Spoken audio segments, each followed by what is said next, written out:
আসসালামু আলাইকুম, সবাই কেমন আছেন? আজকে একটা ইন্টারেস্টিং ব্যাপার। কালকে সংসদে দাঁড়িয়ে জাতীয় পার্টির চিফ হুইপ চুন্নু সাহেব চাইছিলেন ব্যারিস্টার সুমনকে একটু ধুয়ে দিবেন, বা উনি কেন এত সত্য কথা মানুষের কাছে বলতেছে, মানুষকে জানাচ্ছে, এতে তো এমপিদের ক্ষতি হয়ে যাচ্ছে, সমস্ত এমপিদের। তো উনি সংসদে দাঁড়িয়ে বললেন উনি কোথায় থেকে 29 কোটি টাকা এখন পেলেন, আমরা কি কেউ পেয়েছি, উনি কেন এটা বললেন। আজকে সুমন সাহেব তার ব্যাখ্যা দিয়েছেন। সুমন সাহেব বলেছেন, ব্যারিস্টার সুমন সাহেব, যে আমি কত টাকা পেলাম এটা কি আমার এলাকার জনগণের জানার অধিকার নেই? এটা কেমন কথা? আর উনি সমালোচনা করবে সরকারের, উনি সরকারের সমালোচনা না করে সরকারের মধ্যে এতটাই ঢুকে গেছেন, উনি সমালোচনা করতেছেন বিদ্রোহী প্রার্থীদের। এইসব নিয়ে গোলাগোল চলতেছে। সুমন সাহেব আজকে বলেছে, আমি যেটা বলেছি সেটা সত্যিই বলেছি। 29 কোটি টাকা আমি বরাদ্দ পেয়েছি। 25 কোটি টাকা রাস্তাঘাটে ব্যয় করা হবে, 2 কোটি টাকা মন্দিরে যেখানে দেওয়া দরকার দেওয়া যাবে, আর 2 কোটি টাকা গরিবজুস্ত যে এলাকার জনগণ আসে এমপি সাহেবের কাছে সহযোগিতা চাওয়ার জন্য, ওটা উনি ওখানেই দেবেন, এরকমটাই বোঝা যাচ্ছে। তো সবচেয়ে ইন্টারেস্টিং বিষয় হলো চুন্নু সাহেবের এত গা জ্বলে উঠলো কেন?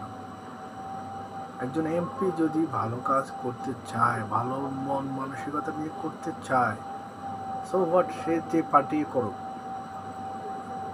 যেই মতেরই হোক না কেন, যে এরকমই হোক না কেন, সেই হিসাবে তো ওনাকে আরও সাপোর্ট করা দরকার, ওনাকে বাহবা দেওয়া দরকার।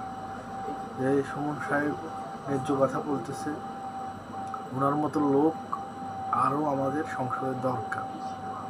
আমি এটাই বলবো যে ওনার মতো লোক আসলেই সংসদের দরকার, যারা সত্য কথা বলবে, যারা জনগণের কথা চিন্তা করবে। অতীতেও ওনার এলাকায় উনি অনেক করেছে, বিদায় যে হেভি ওয়েট প্রার্থীকে অনেক ভোটের ব্যবধানে হারিয়ে উনি এমপি হয়েছেন, যেটুকু ভোট হয়েছে তার মধ্যে। তার মানে বোঝা যাচ্ছে যে আসলে সুমন সাহেবের একটা গ্রহণযোগ্যতা ওই এলাকায় আছে।